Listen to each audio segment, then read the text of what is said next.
What up guys, O Graphics here again. In this video tutorial we're gonna learn how to use brushes as an architect. It's not a step-by-step guide on how to use this Photoshop tool, the brush. It's more of teaching you some tips that I've learned over the years, specific things that will help you get your workflow faster and be more practical with your images. So let's start. First tip that I'm gonna give you is use the Alt key on your keyboard with the brush tool. I know I have already taught this tip on my last video, 7 things every architect must know on Photoshop, but I'm gonna go over this again. To access the brush tool, just hit B on your keyboard and using your mouse hit the right button. You can choose any brush you want. We will get to this later. And holding Alt, you can drag to the left and right using your right button again, and that will increase the diameter, and you can really fast change the size of the brush. And if you go up and down, you can go 0 to 100 on the hardness. This is very helpful also. So this is probably the most easy and efficient tip that I can give you on brushes using Adobe Photoshop. The other way to change the brush size and hardness you probably already know, but as I told you, it's not efficient, it's not fast, and it makes your workflow a lot slower. Anyways, let's go to the next one. The next tip that I can give you is learn how to use the fast brush tab. Every time you hit the right button on brush tool, you gotta visualize every brush you have really fast, so you can change from a small thumbnail to large thumbnail to see them properly. There's still the options for lists, but I don't really recommend them, so go for a large thumbnail. So if I were to say for myself back on college time, what was the most important thing from Photoshop, the one thing that I could change that would make my images and my workflow much better was get a really complete and specific brush set. One that has various types of brushes, from vegetations to shadows to people to specific square ones, line ones, and many others. Also, I have mentioned before, and this is not a paid promotion or anything, but I really like the Arc9 brush set. You can go to their website and download right there, but you shouldn't be restricted on just using theirs. You should also make your own. I'm gonna teach you guys how to do that later on this video, but you should also download and try others. Once you have a brush file, hit the right button and go to the settings right here and go to load brushes. Then just select the brush file and hit load, but keep in mind that it will add to your current brush set. Also, using the Alt key on your keyboard, you can delete unwanted brushes. See, there's a little scissor right there on the mouse icon. You just gotta click on with the left button. Just for a short example, I'm gonna use one of them with this little tool right here that I bet most people don't use it, but it's very useful for specific situations. And for this example, I'm gonna download a cutout from this website, mrcutout.com. They have really nice cutout stuff. And then drag and drop to Photoshop, resize it. I don't know, just really to show you how this works, guys. Let's create another layer, and then using the right button, open this tab, and I've selected a soft brush. I'm gonna do a shadow underneath him. Using this little tool, you can rotate the brush. You can make the brush flat to match the ground perspective. See? So I can, holding out, resize it and change its hardness to the desired one. I can even change the opacity. You can go up here, or you can just hit the little numbers that are on the top of your keyboard. For example, 3 for 30%, 7 for 70%, or 0 for 100. usually go with 30, so I can go on painting until I hit the exact opacity for the shadow. I can also go back to the layer opacity and change the overall percentage of that layer, but in this case I'm gonna go with 10% for the brush because the background is so light. And you gotta go building up the shadow.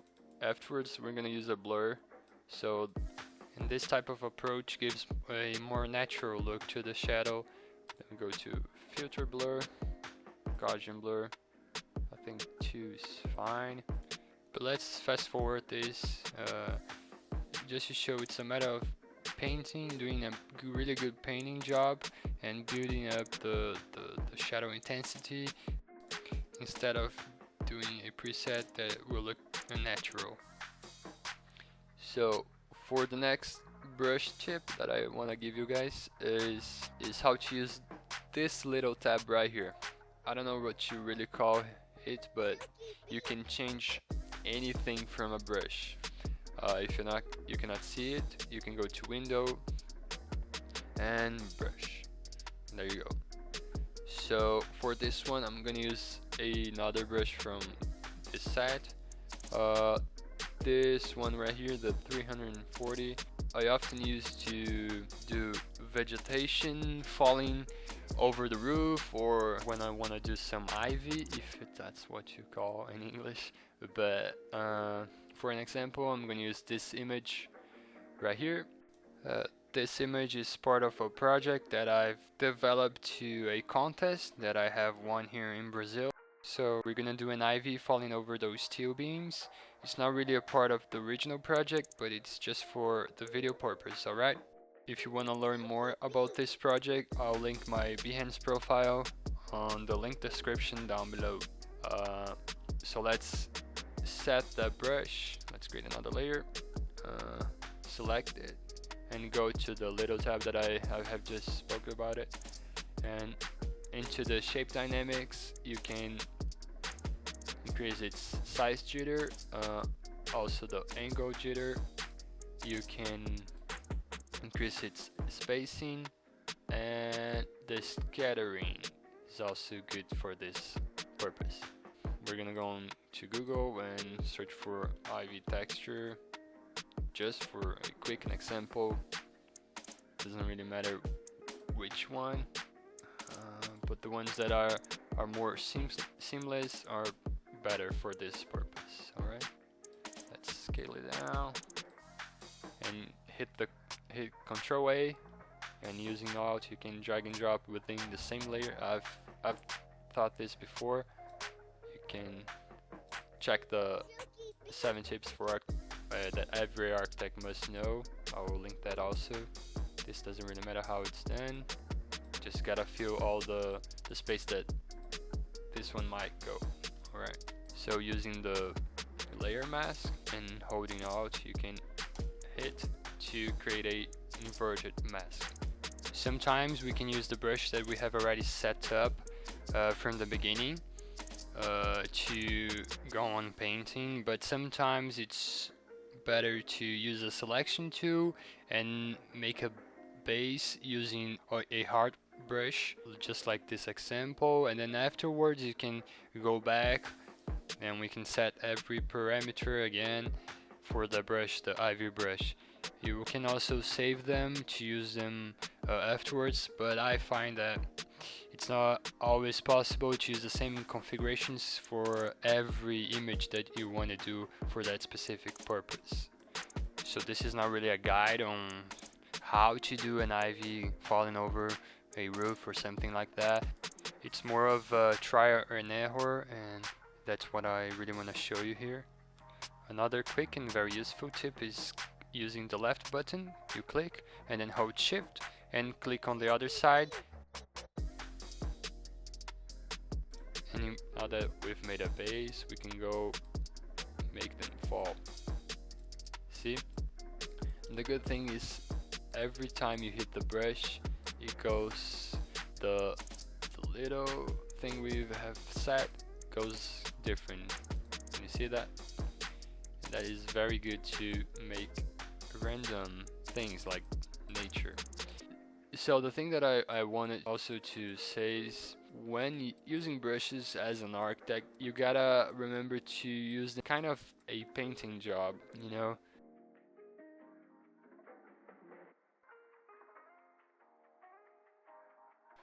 Alright, so that's basically it for this tip. Let's go to the last one.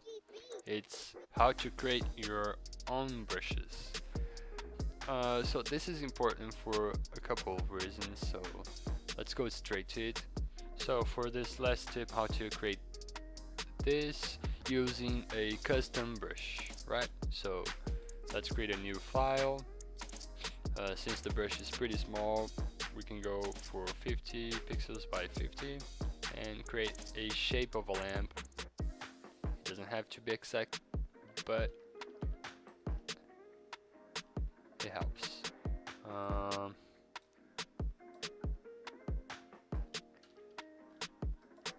So that's almost good enough for the fact that we're trying to do. Alright, that's good enough. You just select the layer that you want to set your new brush, go to edit and define brush preset. You can give your name and hit OK. Go back to the working area. Let's create a darker background so that we can test this. I'm gonna make some lines right here.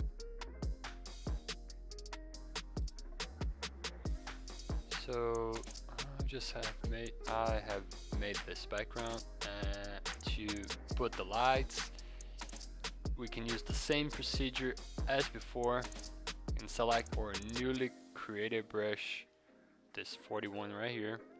Doesn't look right, but it will, I promise. Create a new layer and let's set this one up.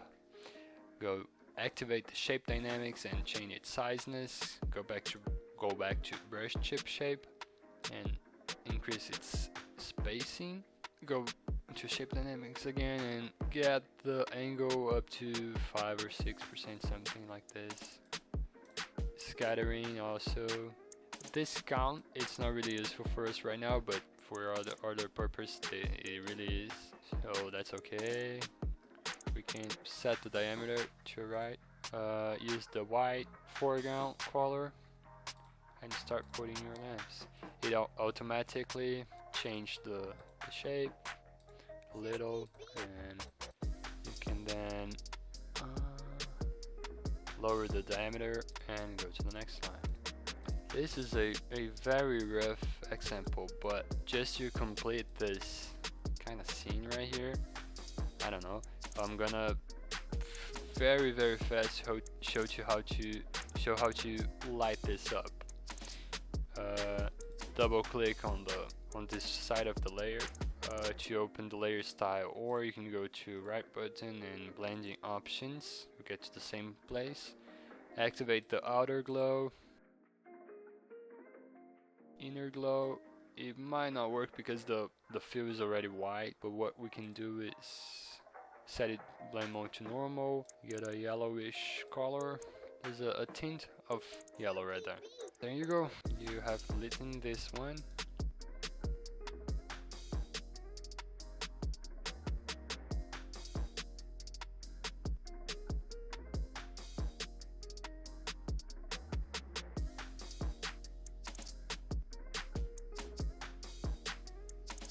So as of the last tip that I want to give you guys is always use the brush tool as if you were drawing on freehand. It's much better to use a lower opacity at first and build up your effect, your desired texture, whatever, your mask.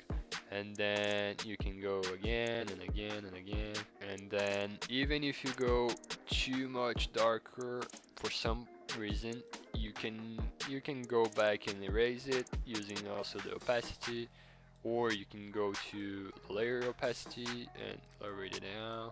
It's not the only way to use brushes, and it's not a must to use like this, but as I have said, I have learned this over the years, and for me it works. I hope this tutorial has helped you guys to learn a thing or two, and thank you for watching. Don't forget to subscribe, to like, even share with your friends if this has helped you, and thank you. Till the next one.